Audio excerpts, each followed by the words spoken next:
இன்னைக்கு திங்கட்கிழமைங்க. எழுந்ததும் வழக்கம் போல ஃப்ரெஷ் அப் ஆயாச்சு. ஆயிட்டு வெளிய வந்து பார்த்தா, செடியில பூ இருக்குங்க. என்ன ஒரு அதிசயம்! ஏன்னா, "இதெல்லாம் ஒரு அதிசயமா?" அப்படின்னு கேட்டீங்கன்னா, ஆமாங்க. பூ பூத்ததும் யாராவது எங்க செடியில பறிச்சுட்டு போயிடுவாங்க. இன்னைக்கு பூ இருந்துச்சு. பறிச்சு சாமிக்கு வச்சாச்சு. சாமிய வச்சு சாமியும் கும்பிட்டோம். அதுக்கப்புறம் சரி என்ன சாப்பிடலாம்னு யோசிச்சா, நேத்திய மீன் குழம்பு இருந்துச்சுங்க. எனக்கு வந்து பழைய மீன் குழம்புனா ரொம்ப பிடிக்கும். அதுக்கப்புறம் தோசை மாவு இருந்தது. ஒரு முட்டை தோசை ஊத்திக்கலாமே! நமக்கு பிடிச்ச காம்பினேஷன் தான். மீன் குழம்பு வித் முட்டை தோசையாச்சே! உங்களுக்கு இந்த காம்பினேஷன் பிடிக்குமா? பிடிச்சா கமெண்ட்ல சொல்லுங்க.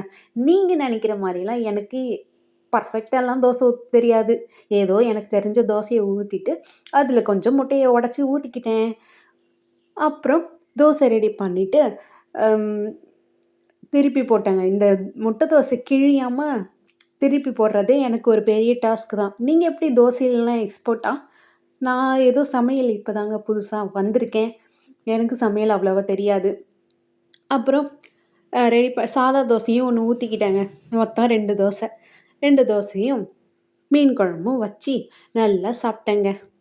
நீங்க சாப்பிட்டீங்களா? நீங்க என்ன சாப்பிட்டீங்க? கமெண்ட்ல சொல்லுங்க தெரிஞ்சுக்கலாம். சரி, அப்புறம் தோசை சாப்பிட்டு ஒரு 11 மணிக்கா என்னத்த சாப்பிடலான்னு பார்த்தா, எங்க அம்மா கொஞ்சம் நட்ஸ் வாங்கி வச்சிருந்தாங்க. அதுலேருந்து கொஞ்சம் கொஞ்சம் எடுத்து போட்டுக்கிட்டேன். மத்தியானத்துக்கு நம்மள சிம்பிளா ஒரு லெமன் ரைஸ் செஞ்சு வச்சிருந்தாங்க அம்மா. அது கூட சூப்பரான ஒரு பீன்ஸ் பொரியலுங்க. சும்மா சொல்லக்கூடாது. அம்மா வந்து நெறைய பொடிலாம் போட்டு சூப்பரா இருந்துச்சு. ஆ பீன்ஸ் பொரியல், இது சாப்பிட்டேன். இடையில நமக்கு கருக்கு முறுக்குன்னு ஏதாவது சாப்பிடலன்னா தூக்கம் வராது. அதனால ஒரு ஸ்நாக்ஸும் வாங்கிக்கிட்டேன்.